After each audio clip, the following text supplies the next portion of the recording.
A preemptive war, if one were actually thinking of executing that, would be catastrophic, Rice said on CNN's Situation Room with Wolf Blitzer. She said the hot rhetoric coming from both Trump and North Korean leader Kim Jong-un could move the nations closer to war. Rice, who was U.S. ambassador to the United Nations under President Barack Obama before becoming his top national security aide, said the United States should instead continue to rely on deterrence, the threat of a swift and massive military response should North Korea move to attack the United States or its allies. As a way to dissuade North Korea from attacking, she said the president had articulated the logic of deterrence in his comments earlier Thursday.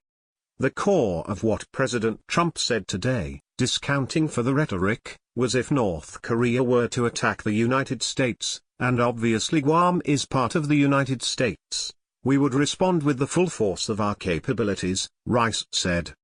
That's common sense. That's deterrence. And that's the appropriate approach.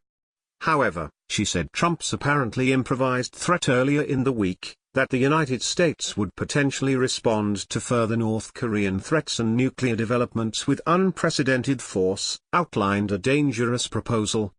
On Thursday, Trump went further, saying his previous fire and fury remark was perhaps not tough enough.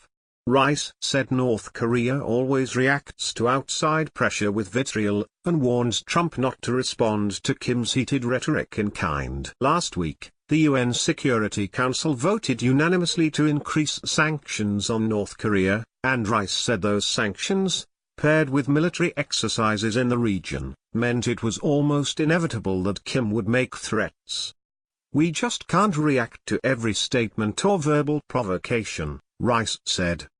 She added that the Trump administration had offered mixed messages, leaving it unclear where exactly the United States stood and what it would respond to. I think the problem is nobody is clear what the red line is, Rice said.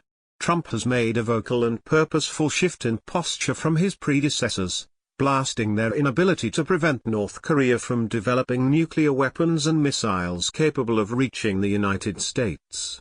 Asked about the Obama administration's failure to rein in North Korea's weapons program, Rice said North Korea was a long-standing problem and accepted a share of the blame. She noted the Obama administration and its immediate predecessors had tried a mixture of diplomacy, sanctions, cooperation with China and various other methods we shouldn't speak about on television. Nevertheless, she acknowledged North Korea had continued to build its arsenal. You can call it a failure, Rice said. I accept that characterization of the efforts of the United States over the last 2 decades. She said the issue now is what to do in a world where North Korea, led by Kim, possessed some of the most destructive weapons in history. Rice stressed again her assessment that preventive war would be foolish and catastrophic and suggested a path reliant on deterrence, with an open door to diplomacy.